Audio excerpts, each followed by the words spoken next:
Hey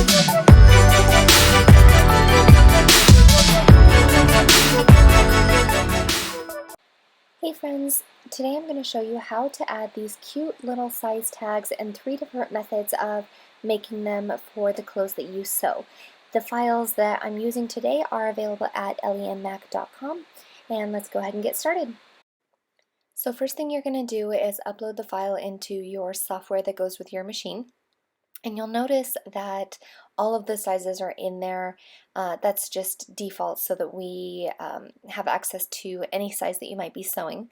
Now I add it to the mat, and these are automatically about 1.5 inches if they import the same size as I save them.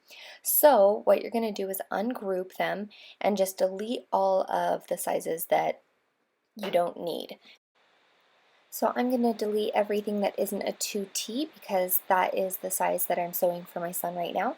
And then I'm just going to duplicate that a bunch of times because while we're doing it, we might as well cut out a bunch. Now I'm using a Cricut Joey, which I absolutely love because it's tiny enough that it can fit on my little sewing table. The other handy thing about this is all you need is the vinyl. You don't have to use a mat with the Smart Iron-On. It's a little bit thicker of a base, so that way you don't have to use a mat with it.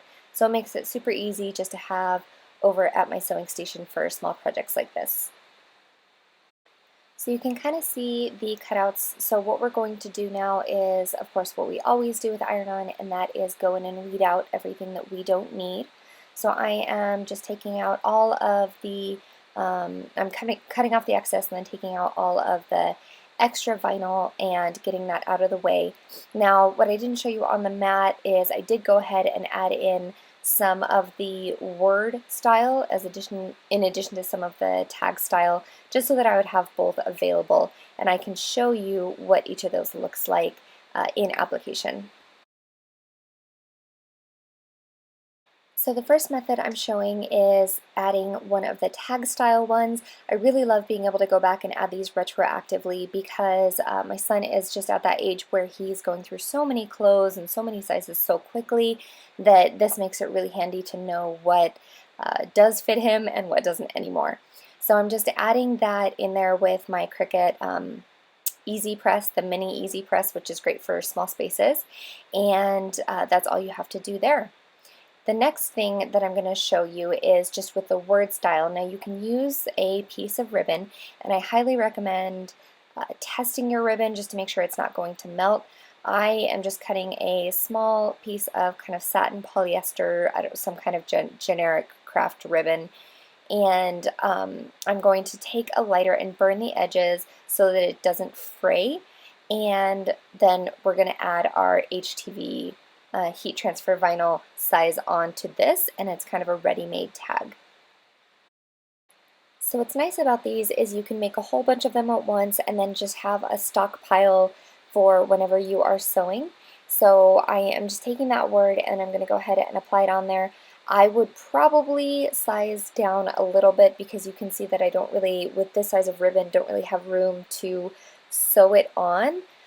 So in the future I would use a thicker ribbon or a smaller size cutout, and it's really easy to go in and resize those. I would definitely recommend doing that before you start with cutting everything out so that you make sure that it's the size that you want.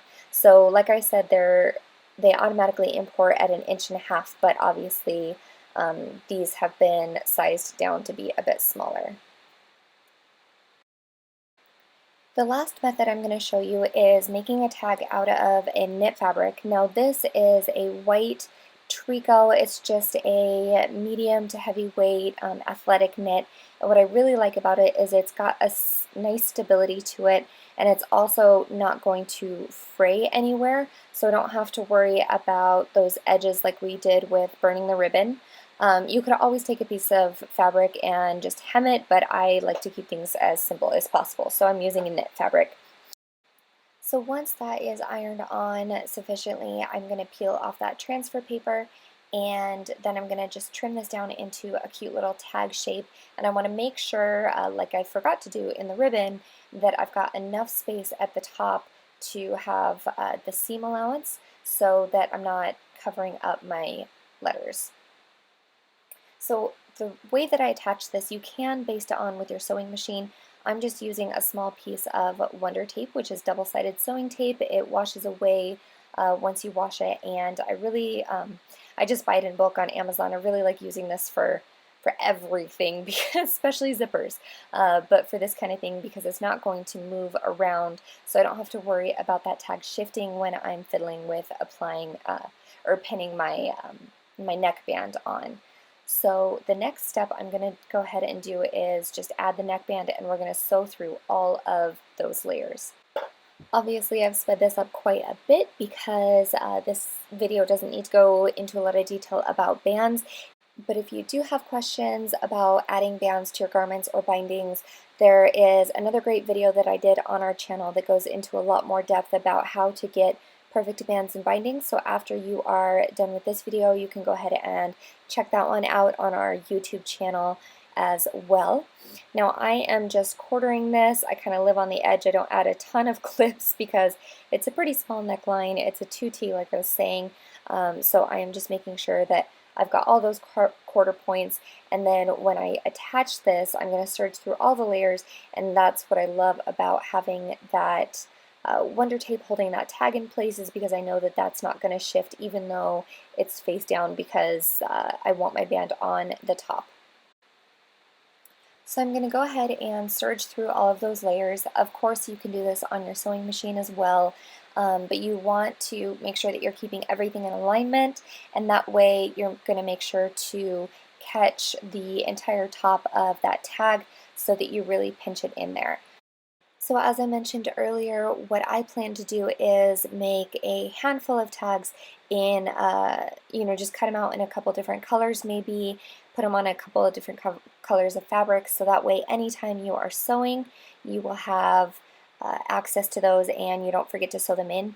You could always sew it to the seam allowance afterwards if you wanted to do that, but as we are top stitching our neckband right now, what you want to do is have that tag already in there, and that way it actually pushes the tag flat so that it doesn't stick out or itch or anything like that once everything is all finished.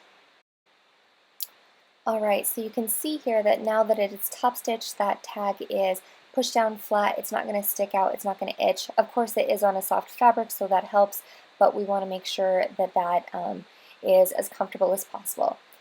Now you can see mine is pretty close to the stitching, so you could add even a little bit more seam allowance to yours if you want. Now our last step, of course, when we are adding bands, is to iron our neckband. Now that is super, super, super important. You cannot iron directly on top of your vinyl. You have to have a piece of transfer sheet in there. So in this case, you can either iron around it, or you can pick up that clear sheet and put it back over your vinyl. You don't want to re-iron a lot in the same spot though, just because it can weaken the adhesion, and you of course don't want that. So if you're going to do this, just make sure that your heat transfer vinyl is covered, and you try and not iron over it any more than you absolutely have to, and then just remove that transfer sheet once you're done. So that is our 3 different methods for adding size tags. The ones that I used are available on our website at ellieandmac.com, and I look forward to seeing you guys use these. Please share them in our Facebook group, and we'll see you for our next sewing adventure.